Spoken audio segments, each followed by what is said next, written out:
We were created by design. We were purpose for this time.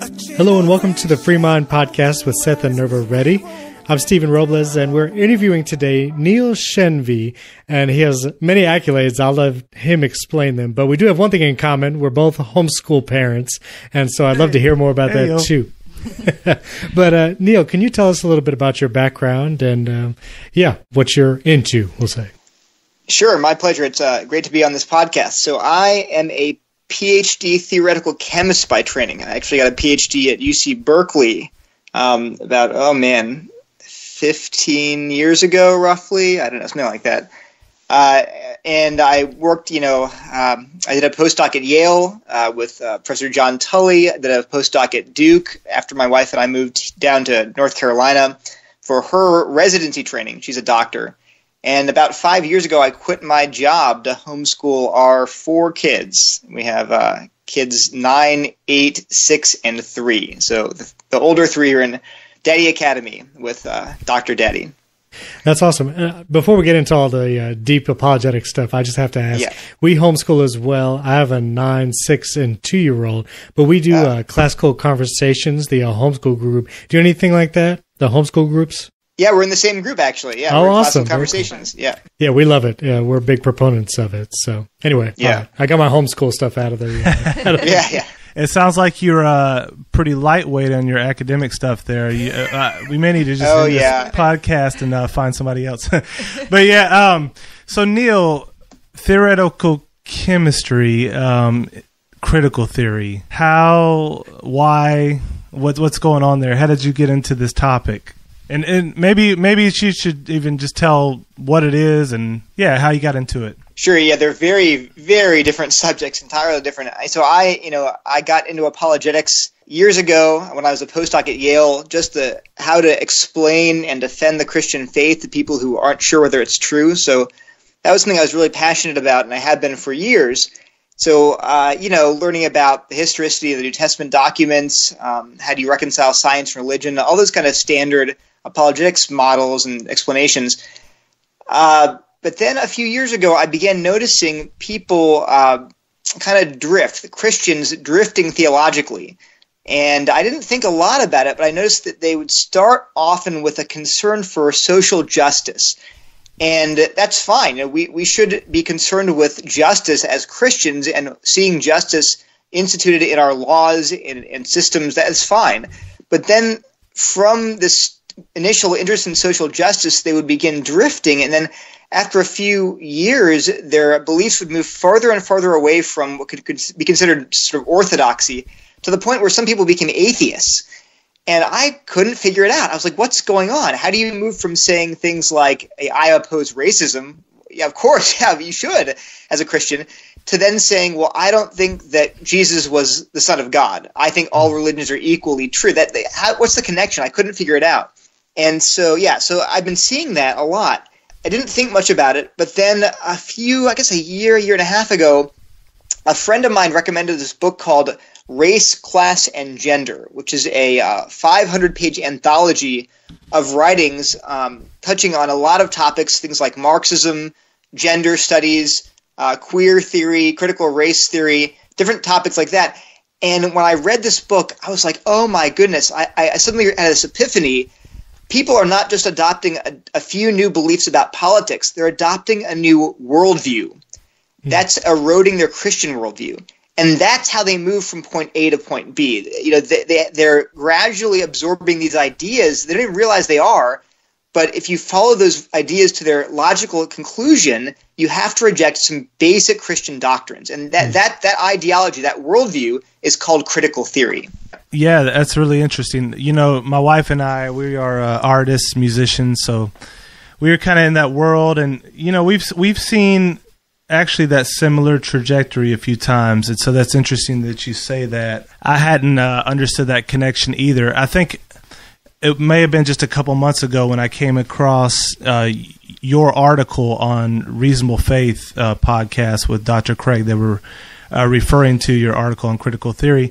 And I started diving into this topic about 2 or 3 months ago and seeing those connections as well. And it's really interesting. You're exactly right. When you first notice, like, how did they get from things that we would all consider biblical, like fighting against racism, standing against real injustice, to, all religions are equal. It doesn't really make sense until you start to see this underlying factor that's going on. So maybe, would you mind for us just explaining what is critical theory, and how does it relate to social justice, and just give us an overall, kind of breakdown of what we're dealing with here? Sure. I think it's really important to define terms, in this discussion and everything else. So let me start with this social justice. That's a big stumbling block for people, because some people say, well, of course, Christians have to be concerned with social justice. It's a non-negotiable, whereas other Christians will say, no, it's absolutely unbiblical. And they'll argue for hours, but then no one will define what they mean by social justice, which is shocking to me. So the problem here, I think, is that the term social justice is nebulous. So there are 3 major definitions that people use. The first actually goes back, the original definition goes back to a Catholic priest in the 19th century, and he coined the term social justice to describe applying the teaching of the Catholic Church to societies, to laws. And how do you promote human flourishing from a Catholic perspective through laws and institutions? And he coined the term social justice. So today, when some people use the phrase social justice, they're thinking explicitly about Catholic social teaching. And in fact, the Catholic Catechism has like an entire section on social justice. So that is one definition. And similarly, some evangelical Christians will also define social justice just to be biblical justice. That when they say social justice, they mean applying the Bible's standards of morality to society. And so, of course, who wouldn't want to apply the Bible's standards of morality to society? Now, how we do that can be complicated, but essentially, I think all Christians would say, it would be great if we tried as Christians to apply the Bible's definitions of right and wrong, of just and unjust, to our laws. Again, the application can be complicated, but I think we'd all agree in principle it's a good idea. So that's one definition, and I think that's more or less okay. The second definition is kind of nebulous, and this is where it gets tricky. People will use social justice to mean a good thing. It's the kind of thing that everyone likes, like, equality or goodness, or, so it's a kind of phrase that doesn't have a concrete idea attached to it. So you'll say, well, I'm for social justice. Well, what do you mean? I'm for having, like a just society.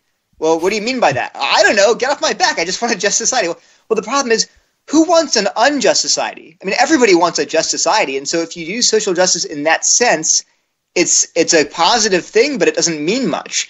I think the problem here is that a lot of people just say social justice and mean a good thing, like, puppies or baseball or, Taylor Swift songs. Yeah, everyone's for those, I guess. I guess. But that doesn't give you much to go on. And so when I started reading this book, Race, Class, and Gender, and another related book called Readings in Diversity and Social Justice, these are 2 anthologies, I began reading those books, and at first I thought they were using the phrase social justice in that second sense. Like, they kept using the phrase social justice, we should stand up for social justice, and I thought they were just being nebulous. They were just kind of being abstract, ambiguous, they kind of want this good thing. But then I realized, actually, no. They were being very concrete. And this is where critical theory comes in.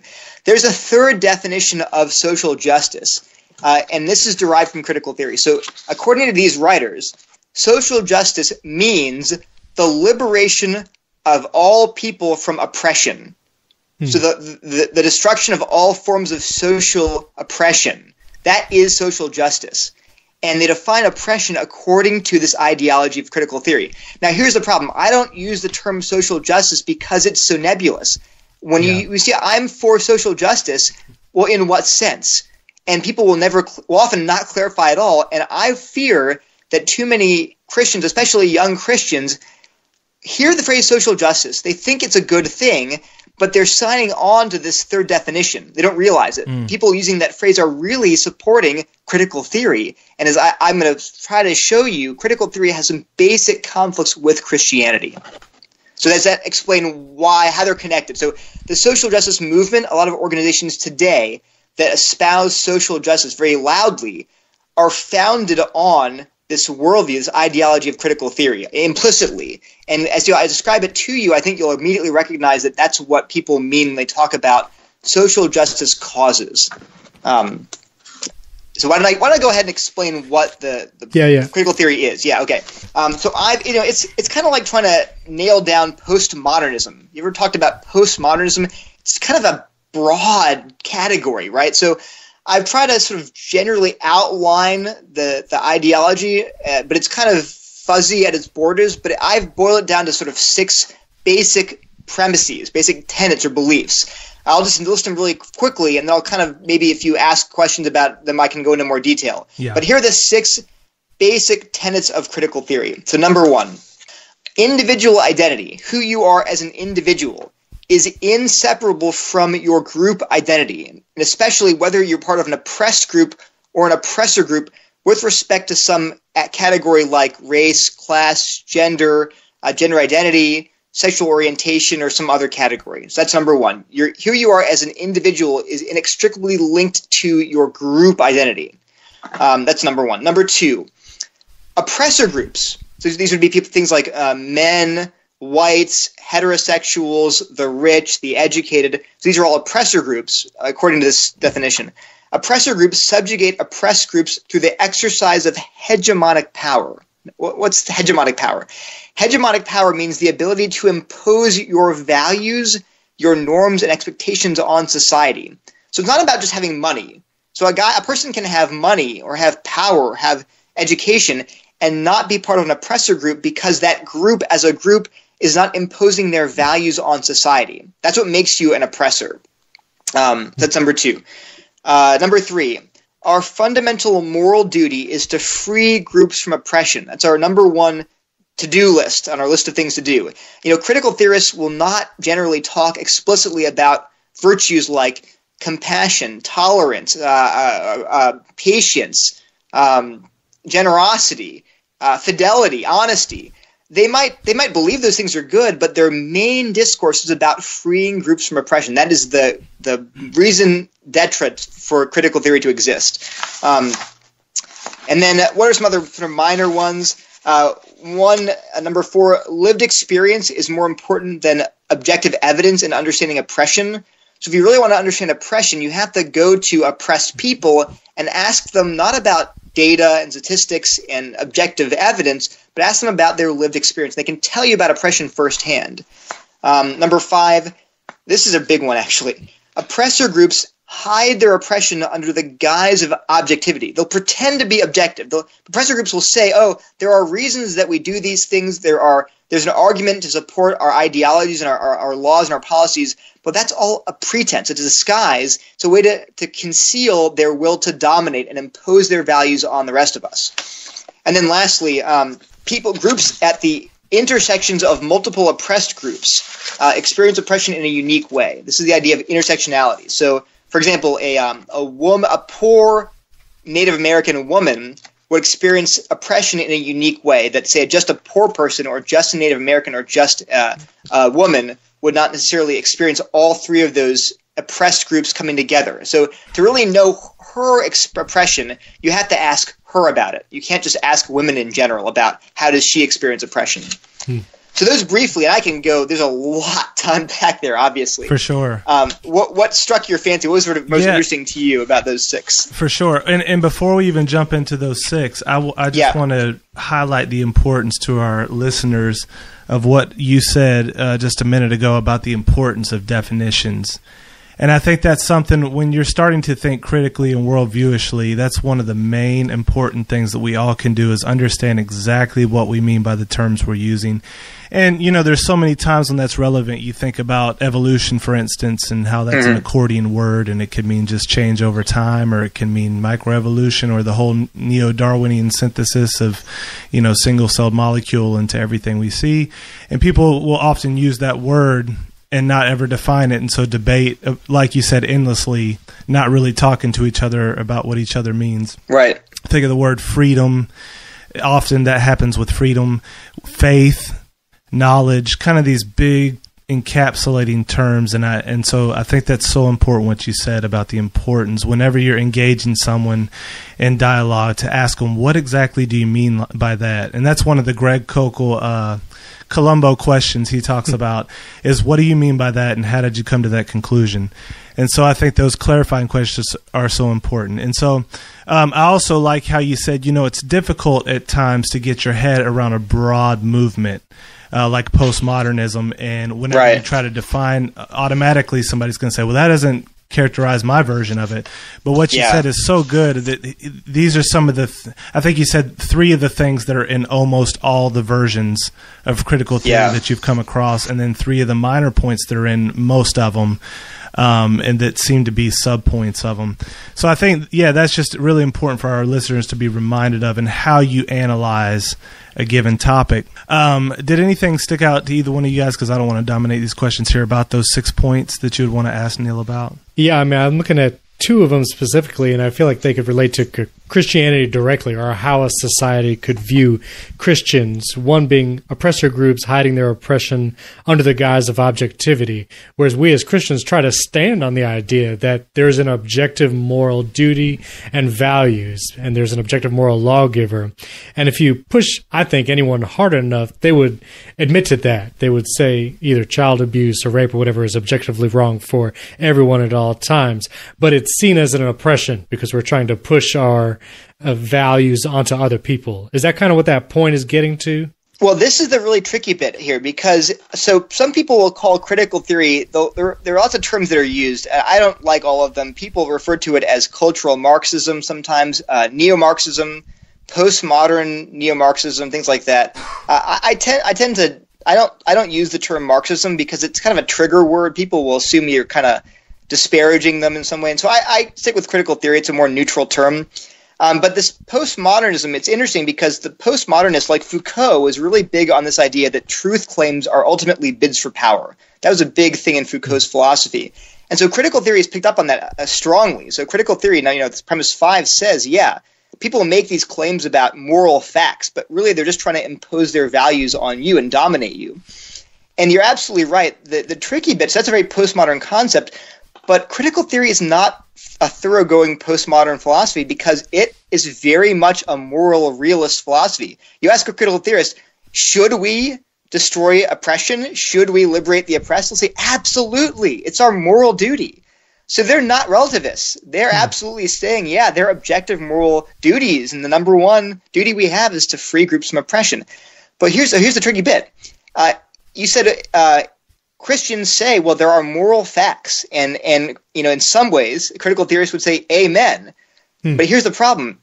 If you get classed as an oppressor and you make a truth claim about moral truth, you say, well, this is good and this is bad, they'll say, if that serves your quote-unquote agenda as a Christian, is because Christians are seen as a dominant oppressor group, they will say to you, oh, of course you would say that. You're a Christian. You're trying to impose your values on me.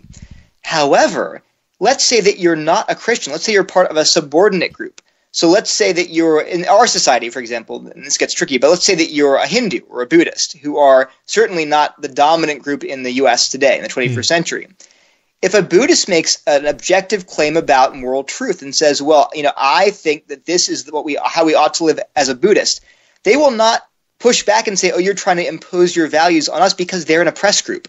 They will not necessarily just take any truth claim as a bid for power. They will only take truth claims that contradict their own values.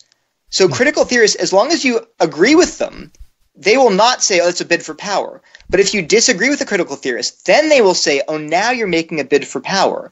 So the funny thing is, of course, that whole strategy is what? It's a bid for power. They're trying to impose their critical theoretic framework on you and silence your dissent. So this happens all the time. So if you are so here's an example. I'll try to choose sort of less controversial examples. The one I like to use with Christians is abortion. If you're a pro-life person and you get engaged in a conversation about abortion with someone who's pro-choice, they will, and you say, well, I think abortion is wrong. If you're a man, they will say to you, oh, of course you would say that abortion is wrong. You're trying to control women's bodies, right? But if you're a man and you say, well, I think abortion is clearly right, they're not going to turn around and say, oh, sure, you'd say that because you're somehow advancing your male legit. No, they say, great, you agree with me. so it's very asymmetric. They're unlike the postmodernists were or you say Nietzsche, he was more fair. He would say everyone's trying to make bids for power. I am, you are, we all are, right? Right. But critical theorists will very much be asymmetric and say, well, we make this critique about dominant groups, but oppressed groups get more or less a free pass as long as they agree with us. And it gets really interesting if a person from an oppressed group disagrees with critical theory, then they get accused of having internalized oppression. So again, the example going back to abortion, if my wife were to make an argument against abortion, they can't say, oh, you're an oppressor, you're trying to control women's bodies because she's a woman. But what they'll say to her is, oh, you've internalized oppression. You have internalized oppression. You've absorbed the values and the norms of the patriarchy without even realizing it. So you're just parroting their claims back to me, but you're really being controlled by this hegemonic discourse. So that's how they can basically avoid any criticism of their position by either calling out what they see as oppression or internalized oppression, depending on who the person is. Wow. Yeah, it's really interesting because it makes it completely unfalsifiable. You can't critique their claims in any way. It's interesting too. The first one you mentioned, the individual identity is inseparable from the group identity. Yeah. And I'm just processing that coming off of celebrating Dr. King and how he wished that people were identified by the content of the character, not just the color of skin. So to go backwards in that direction feels oppressive if that's all you see and then you're going to just judge me on that. Or identify me with that group. It feels like it's going backwards. Not that you shouldn't celebrate your ethnic background and who you are and take pride in that, but just you are inseparable. Yeah, and that feels impressive. Yeah, can you maybe explain that a little bit more, Neil, and give a couple examples of that? Because I think that is an interesting point. I'd love to. So here's some quotes. Here's the first one is from Peggy McIntosh. She popularized the phrase white privilege. She was the one who popularized it in a 1988 paper. But from this paper, she writes, my schooling gave me no training in seeing myself as an oppressor. So she was an oppressor, she's saying, but she didn't know it. I was taught, wrongly, to see myself as an individual whose moral state depended on her individual moral will. So she's criticizing the idea that she was taught that, well, as long as you personally don't do evil things, then you're not an oppressor. But she's saying, no, that whole idea is wrong. We have to embrace the idea that our moral state is more than just our individual actions and choices. We're part of these groups that are oppressive. Here's Robin DiAngelo. She's the author of White Fragility. Here's the following. Here's a quote from her book, White Fragility, page 9 and 13. Individualism holds that we are each unique and stand apart from others, even those within our social groups. Setting aside your sense of uniqueness is a critical skill that will allow you to see the big picture of the society in which we live. Individualism will not. So she's, again, critiquing the idea that we should stand apart and say, well, I'm an individual. You can't just treat me as lumpy in with this whole demographic group and say you're all oppressors, you're all the same. But she says, no, you have to do that if you want to get a real sense of how our society oppresses certain groups. You can't say I'm an individual. You have to embrace this social categorization. And there are a ton. I just finished reading a book. I'm not going to name the author because he's a professing evangelical, but he extensively wrote about how white people are just socialized to be racist. That white people are it's in white people's DNA. Not metaphorically speaking, but that whites are just oppressors and are racist and have to unlearn their racist socialization. And of course, DiAngelo is the same thing in her book. So what we're seeing is this emphasis on group identity as being almost as a moral quality.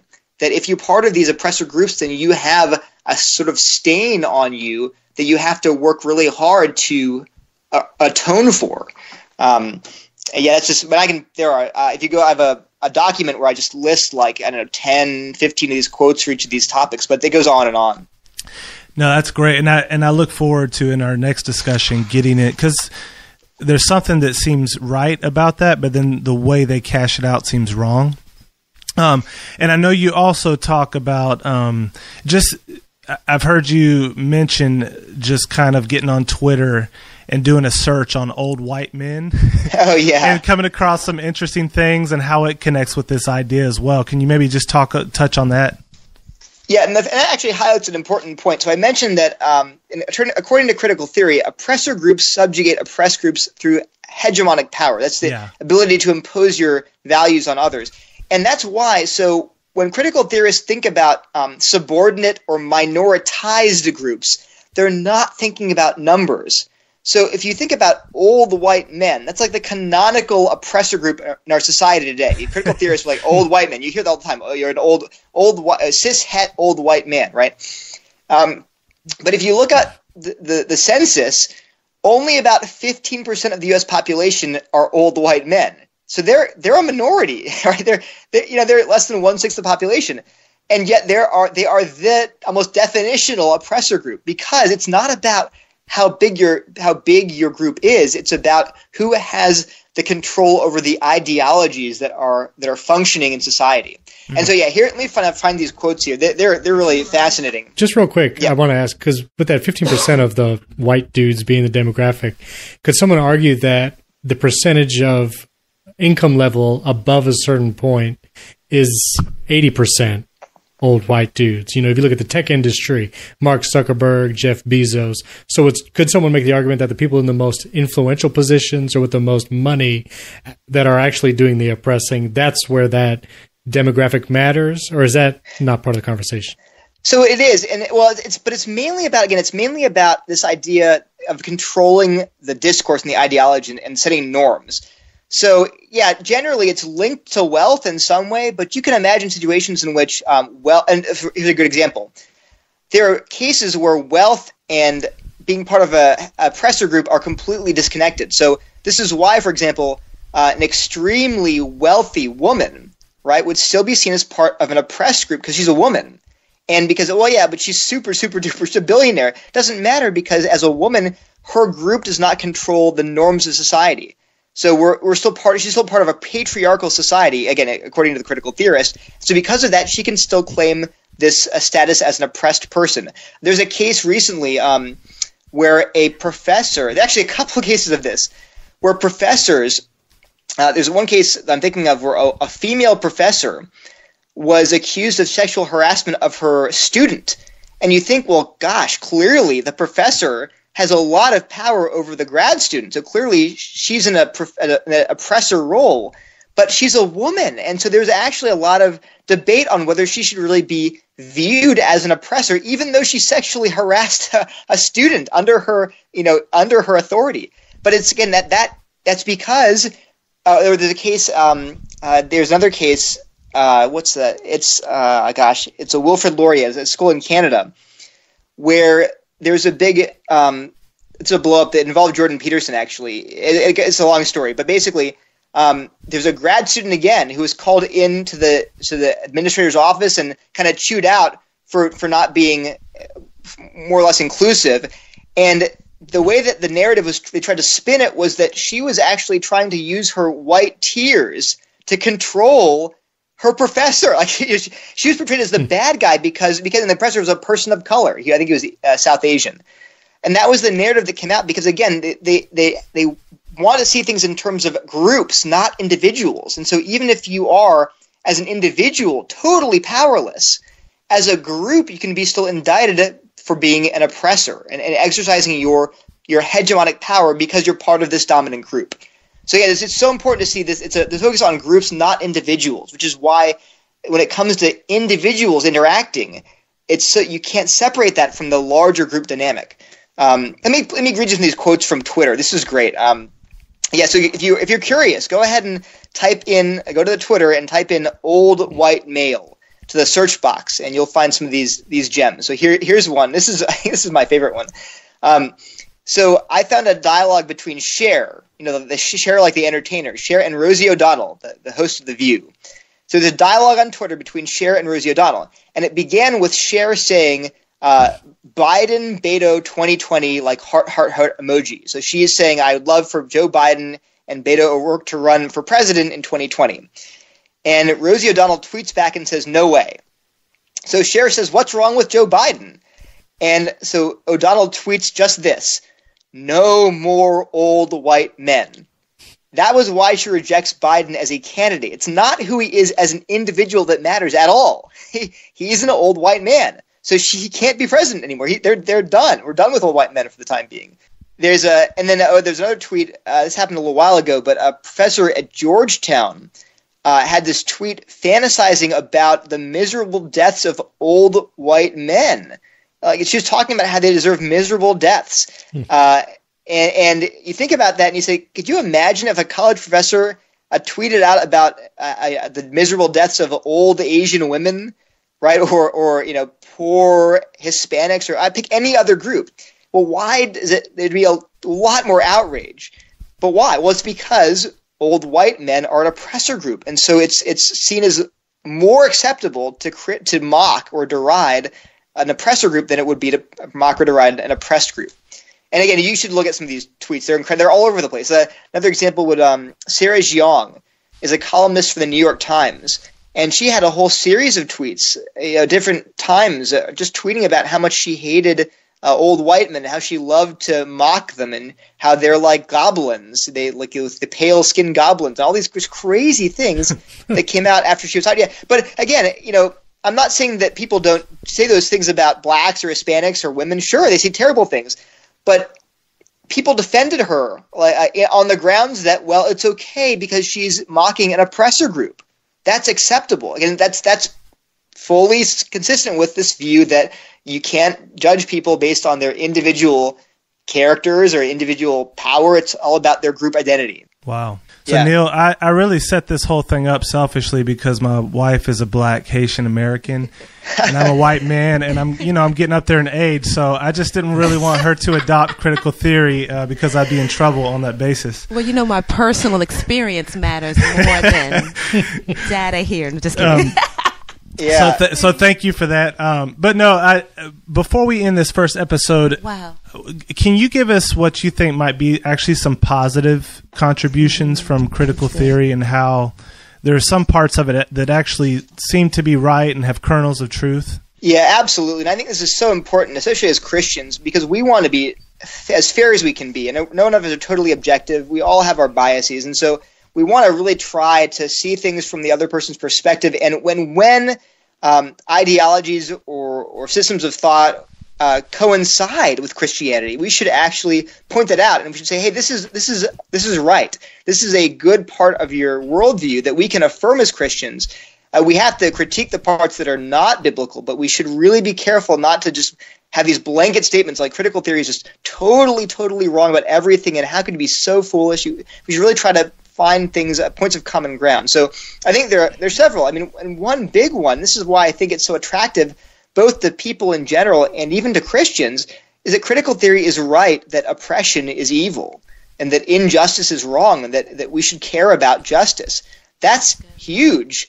And that's why I think so many Christians are embracing some of these ideas, because they say, hey, we should care about justice. And I say, yeah, the Bible talks all the time about justice and oppression. And Jesus himself is described as oppressed and afflicted in Isaiah 53. So we definitely can't dismiss this language of oppression and injustice as unbiblical. It's the opposite. The Bible's full of talk about God being a just God and a just judge. And so I think when people talk about injustice and talk about oppression, we should at least be sympathetic and say, you know what, the Bible also sees oppression and injustice as great evil. And think about the paradigmatic event, the salvation event in the Old Testament was what? The Exodus, liberating the Jews from bondage. That was the paradigm of salvation in the Old Testament. They point that constantly. Remember, O Israel, how God brought you out of the land of Egypt, out of the house of bondage.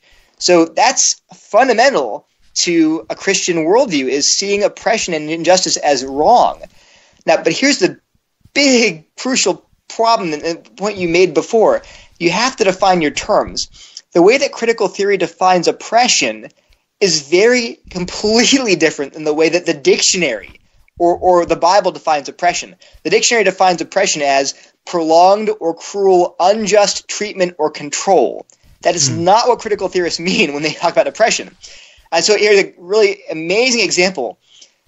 This one of the books I read, this is the Readings in Diversity and Social Justice book. Several authors, not just one, several authors included racism, sexism, classism, homophobia, transphobia, and adultism as forms of oppression. And what is adultism? That is the fact that as children we are all oppressed by our parents because they impose their values on us.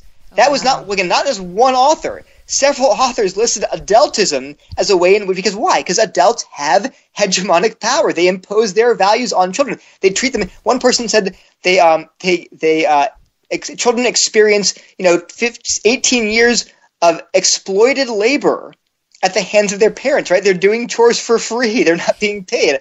And I have to say, as a parent of 4, I wish that were the case. I wish my kids were doing lots of chores, and that's not how it works in my house. But the point is, they're defining oppression completely differently than Christians do. And so we should be very careful. We should say, yes, on the one hand, we also want to affirm that oppression is evil.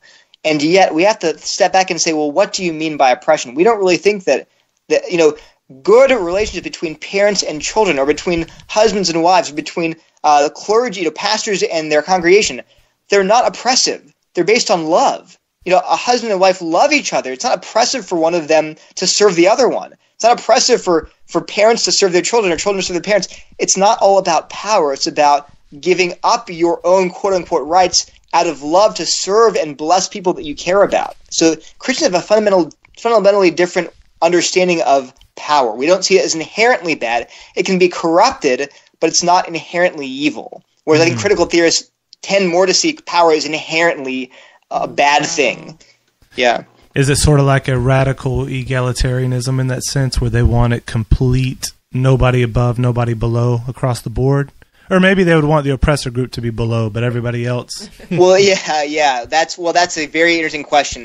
Do they really want complete egalitarianism, or would they say it's actually Ibram X. Kendi, who wrote the book Stamped from the Beginning, actually at the end of the book says, what we really need are for the anti-racists to seize control of power and to impose anti-racism on the rest of the people. Because if we don't do that, there are always going to be racism. So it's not enough for us to simply try to root out racism under the existing power structures. We have to actually put, people frankly like him in power so that they can impose their values of anti-racism on the rest of society until we finally can expunge racism. Wow. So he's saying, and again, I can pull up the quote, but he's saying, yeah, we need an inversion of power, at least for the time being, so that we can finally get rid of oppression. Mm-hmm. Maybe in the distant future, one day we'll be so far into the future that we'll be totally equal now. But for the time being, we need to cede power, or in his actually language, to seize power on behalf of the oppressed, so that we can uproot oppression. Interesting.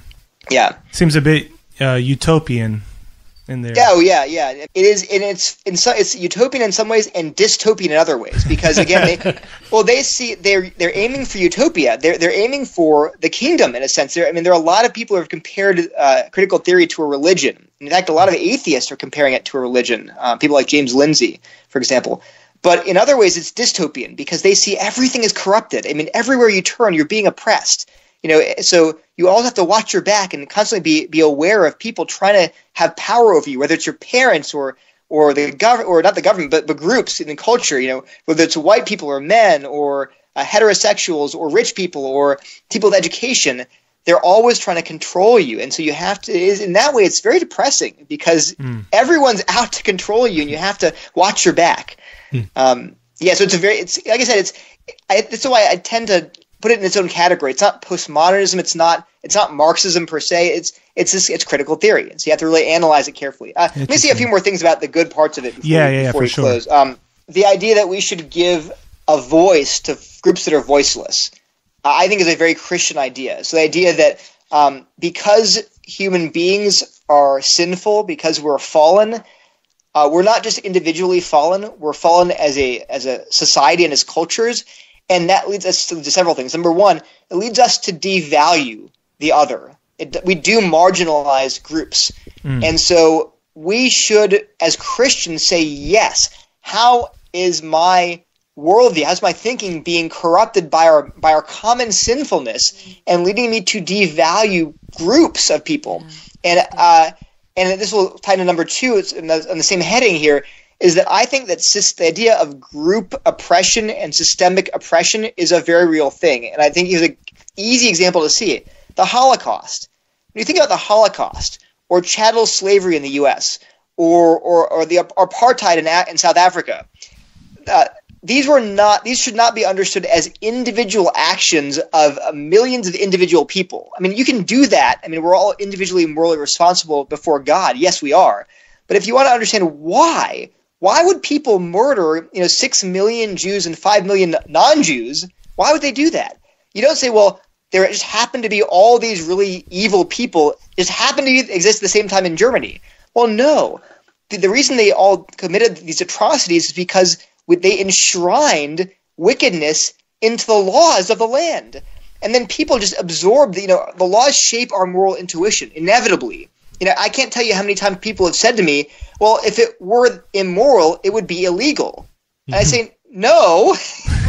No, the law is not perfect. The law can be, slavery was legal for hundreds of years, right? The Holocaust was legal. These things were legal. And so, but that's how the laws shape our intuitions and cloud them.